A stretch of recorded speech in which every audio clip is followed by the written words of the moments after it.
여러분 21절에 보면요, 이 사람이 예루살렘에서 이 이름을 부르는 사람을 멸하려던 자가 아니냐, 아주 흉악한 사람인데 그럼에도 불구하고 회심하자 바로 다메섹 제자들이 받아들이고 함께 살았다.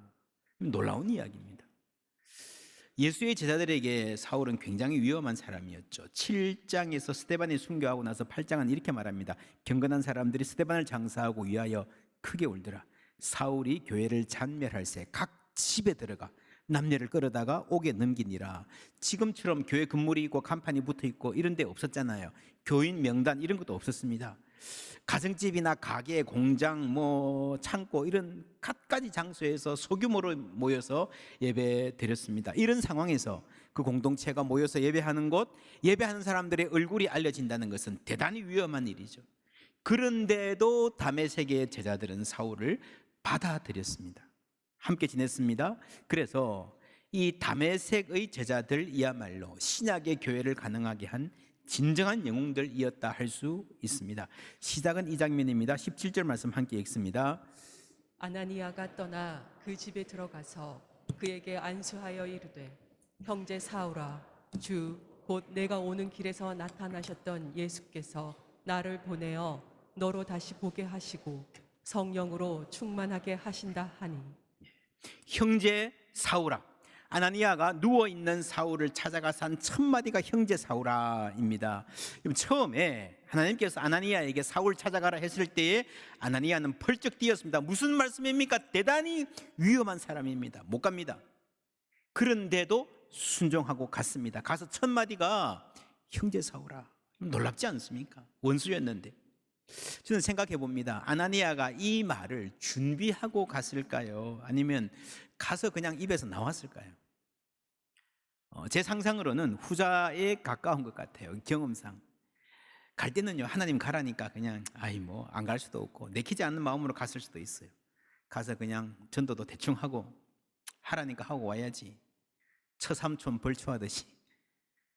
성경적으로 말하면요, 요나가 니느웨 전도하듯이 회개하려면 하시든지 안 해도 좋고 그랬을 수도 있습니다. 그런데 막상 가서 보니까요, 불쌍해 보여요. 사랑의 마음이 생겨요. 나도 모르게 형제 사울아 라고 말하고 있는 겁니다. 여러분, 그럴 때 있지 않습니까? 불쌍하고 어려운 사람 만나서 얘기 듣다 보면 나도 모르게 생각도 안 했는데 그건 내가 해줄게 말부터 하게 되는 경우가 있습니다. 하나님이 이런 마음 통해서 일하십니다. 여러분, 사울이 하나님의 자녀가 되는 그 순간이 바로 아나니아의 형제가 되는 순간입니다. 어떤 부모에게 둘째 아들이 태어나요. 부모에게 아들이 생겼다. 큰아들에게 동생이 생겼다. 뭐가 먼저예요? 동시에 일어나는 겁니다. 신학적으로 말하면 한 사람이 하나님의 자녀 되는 것, 구원받는 것, 구원론이라 그러고 교회의 일원이 되는 것을 교회론이라 그러는데, 사실은 이 둘이 따로 떼어서 설명할 수 없는 겁니다. 많은 신학이 이걸 떼서 자꾸 설명하려고 그러니까 무리가 생기는데 그렇지 않습니다. 탕자의 비유로 보면요, 구원론은 둘째 아들이 와서 아버지 품에 안기는 거예요. 그럼 당연히 따라와야 되는 게 뭔가 하면 첫 아들이 둘째 아들을 받아들이는 것, 그게 교회론입니다. 삭개오 이야기 우리 계속하고 있는데, 예수께서 이르시되 오늘 뭐가? 구원이 이 집에 이르렀으니. 구원론이죠. 이 사람도 아브라함의 자손 여러분 중에 한 명입니다 라고 이야기할 때 이게 교회론인 겁니다. 함께 가는 것입니다. 우리가 울림과 어울림, 우리 교회 새가족반에서 거듭 공부합니다. believing 다음에 belonging이 있고요, 속하는 것입니다. 그 다음에 becoming, 어떤 사람이 되어가는가, 이 세 개는 늘 함께 갑니다. 믿고 그리고 속하는 거죠. 하나님을 믿고 영접하고 우리가 형제 자매가 되는 거죠. 현실적으로는 속함이, belong이 먼저 오는 경우도 많습니다. 아직 예수 잘 모르는데 교회에 나와요. 그렇죠? 같이 예배도 드리고 밥도 먹고 축구도 하고 청년부 회원도 되고 선회도 가고 예수 잘 모르는데 대표기도 하라 그러면 그냥 써가지고 하고 그러잖아요. 그죠? 그러다가 어느 순간에 믿게 되는 belonging이 believing에 앞서는 경우도 사실은 많아요. 그래서 여러분이 믿는 이 일에 하나님의 가족들이 받아들여 주는 것, 환대하고 포용해 주는 것이 얼마나 중요한지 모릅니다. 그걸 통해서 하나님이 자기 백성을 만들어 가시는 겁니다. 야만과 폭력의 시대입니다. 청년 사울이 칼을 들고 날뛰던 시대도 야망과 폭력의 시대였습니다. 여러분, 이런 시대를 통과하면서 선량한 사람들도요, 순수한 사람들도요, 긴장하고 경계하게 됩니다. 서로 의심하게 되고, 그게 쌓이면 서로 미워하게 됩니다. 상처가 쌓입니다. 여러분, 그래서 긴장하고 경계하면서 그것으로 피해를 조금 줄일 수 있을지는 모르나 종래는 훨씬 더 큰 피해를, 손해를 받게 되는 겁니다. 그 긴장함으로, 경계함으로 결코 우리는 그 폭력을 이길 수 없습니다. 환대, 포용이 필요한데, 그런데 여러분, 이 포용이라고 하는 것은요, 늘 내가 상처받을 수 있는 가능성, vulnerable하게 된다 그러죠. vulnerability를 포함합니다. 여러분, 사랑하기 원하십니까? 그러면 꼭 물어봐야 될 질문이 있습니다. 상처받을 준비가 되어 있습니까? 사랑은 vulnerability, 상처받을 가능성 앞에 자신을 개방하는 것입니다. 상처받지 않으려고, 배신당하지 않으려고 문을 꽁꽁 걸어 잠그고 마음을 감싸기만 하면요, 사실은 외로움이 더 깊어가는 것입니다. 그것이 오늘 이 시대의 병통입니다.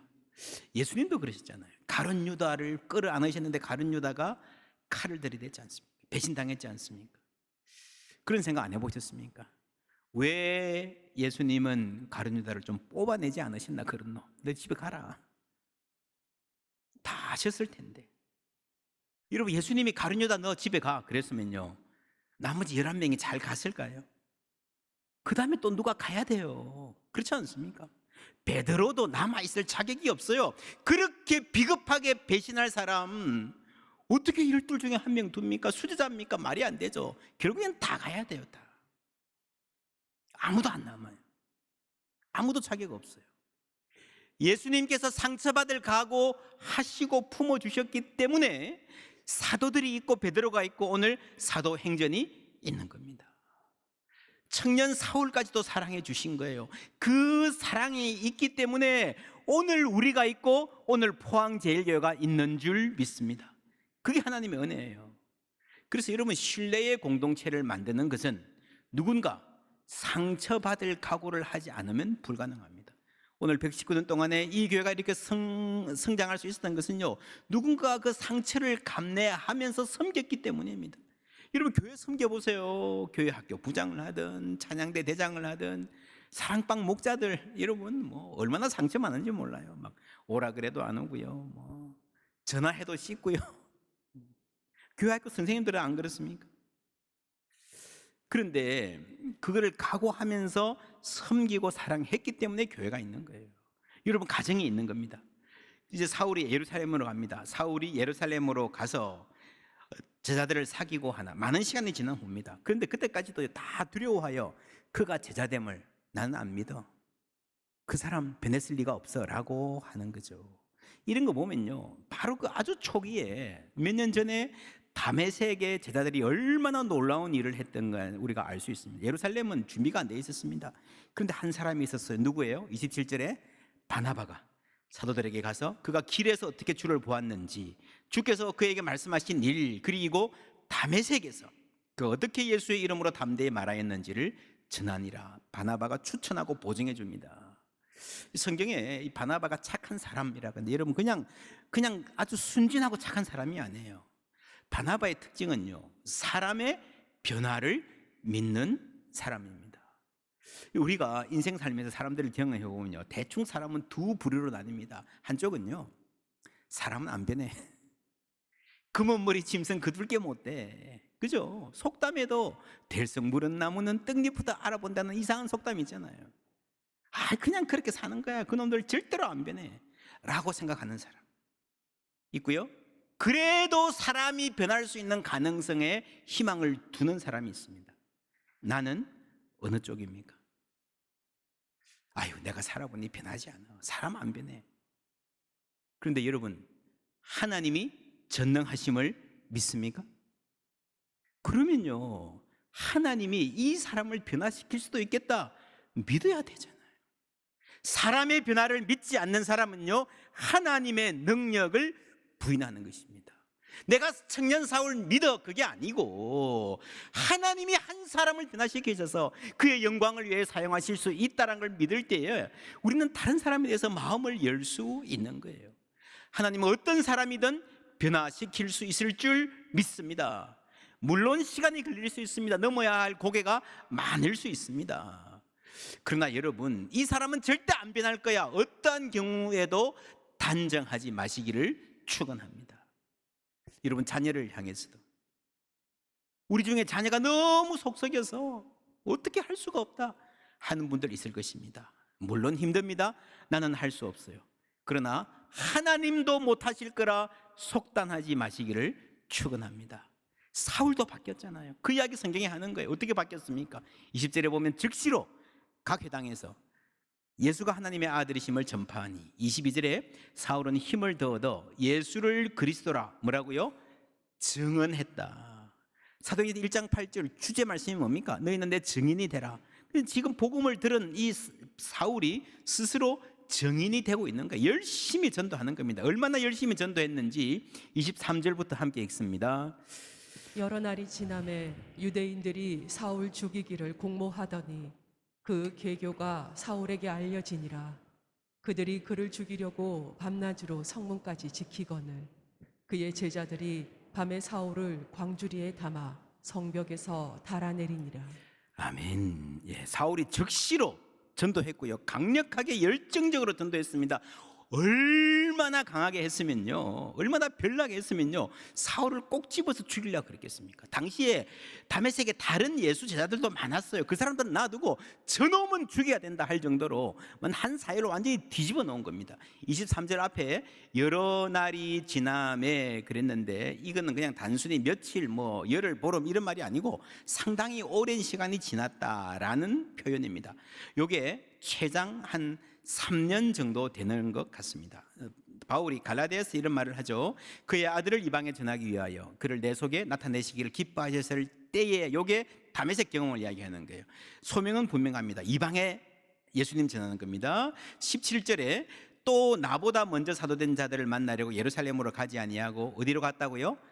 아라비아로 갔다가 다시 어디로? 다메섹으로. 아라비아로 갔다가 다메섹으로 갔다.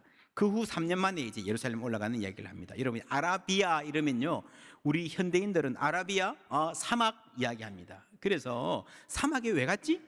조용한데 혼자 수양하고 영성 수련하고 기도하러 갔구나 예상할 수 있지만 사실은 그렇지 않습니다. 당시 아라비아는요, 이 지도에 보면 맨 밑에 여러분 페트라라는 도시 보이죠? 여기까지가 아라비아입니다. 이 아라비아 지역의 수도가 페트라였습니다. 지금도 여러분 성지순례라는 타이틀로 요르단 이스라엘 가시면 꼭 가는 데가 있습니다. 페트라 가보시면요, 이런 이 바위를 깎아서 엄청난 궁전을 만들어 놨습니다. 가보신 분 계시죠? 그죠? 얼마나 어마어마한 건물들이 있습니다. 이런 고도의, 아라비아는 대부분 사막이지만 그 기퉁에 있는 수도 페트라는요, 깜짝 놀랄 만한 문명 사회였습니다. 그래서 아라비아로 갔다가 다메섹으로 가는 이 시간은요, 그냥 혼자 보낸 시간이 아니라 열심히 전도한 시간이에요. 여러분, 바울이 그냥 혼자 개인 조용한 시간 가지려고 그랬으면요, 왜 다메섹에서 사람들이 바울을 체포하러 다녔겠습니까? 그렇죠.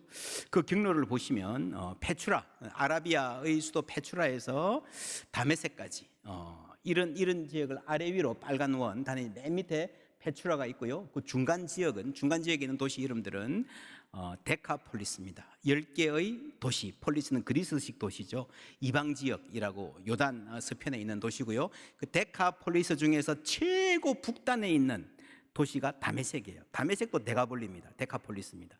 그런데 재밌게도 복음서에 보면요, 예수님이 이쪽 요단 동편에 가브나움과 갈릴리에서 사회 가시다가 자주 배를 타고 갈릴리를 건너서 그라사, 가다라 이런 데가볼리 지역을 가서 전도하시거든요. 예수님이 이방 전도하셨어요.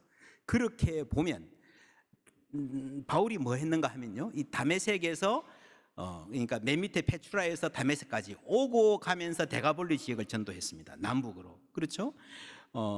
종단하면서. 그런데 예수님은 동서로 횡단하면서 데가볼리 지역을 전도하셨어요. 원을 그려보면요, 그 지역이 이렇게 겹쳐요. 그래서 이 3년 동안에 사울이 전도한 지역은요, 예수님이 다녀가신 마을을 밟았을 가능성이 많습니다. 그죠? 그라사에 갔을 때에 예수님 오셨을 때 내가 이렇게 만났어요. 우리 병 고쳐주셨어요. 우리한테 말씀 주셨어요. 그런 간증과 흔적들이 남아 있었을 거예요. 성지순례하는 거예요. 글자 그대로. 그 전도 여행하는 거죠. 그러면서 예수님의 길이 바울의 길이 되는 겁니다. 그런데 이런 아주 중요한 인생의 선교의 초기 출발이 있는데, 바울은 처음부터 이방의 사도로 부름받았잖아요. 근데 지도를 놓고 보면요, 굉장히 작은 지역만 3년 동안 왔다 갔다 했습니다. 우리가 아는 바울 그러면 막 세계 지도가 막 엄청나게 그려지잖아요. 이거죠. 막 로마, 스페인, 안디옥, 뭐 마게도니아, 아테네까지. 그런데 초기의 바울은요, 이 3년 가까운 기간을 요 좁은 데만 왔다 갔다 했어요. 물론 당시에 청년 사울은요, 그것만 해도 예루살렘에 이 옹글종글 모여 있는 사도들에 비하면 굉장히 넓은 광활한 대지를 다닌다고 생각했을 거예요. 그래서 사울이 초기에 맨 처음부터 이방에게 하나님의 아들을 전하라 그랬는데, 그가 생각하는 이방은 요 지역 데가볼리 중심으로 왔다 갔다 하는 정도로 생각했던 것 같습니다. 처음부터 머릿속에 그리 큰 지도가 있지 않았습니다. 근데 사도행전이 계속되면서 이 사울의 머릿속에 지도가 점점 커지고 마침내 월드 크리스천이 되는 겁니다. 아나니아 만나죠. 그 다음에 다메섹 제자들하고 교제하죠. 그 다음에 예루살렘 교회를 섬깁니다. 한참 지난 후에 안디옥 교회로 가서 섬기고, 거기서 파송받아서 소아시아 갔다가 2차 전도 여행 때 마게도니아로 가죠. 굉장히 땅이 넓어지는 거예요. 마게도니아 갈 때도요, 안 갈라 그랬어요, 바울은. 내가 어떻게 거기 갑니까? 그런 분위기였어요. 그리고 그 다음에 3차 때 에베소에 갔는데, 에베소에서 그 유명한 말씀, 로마도 보아야 하리라.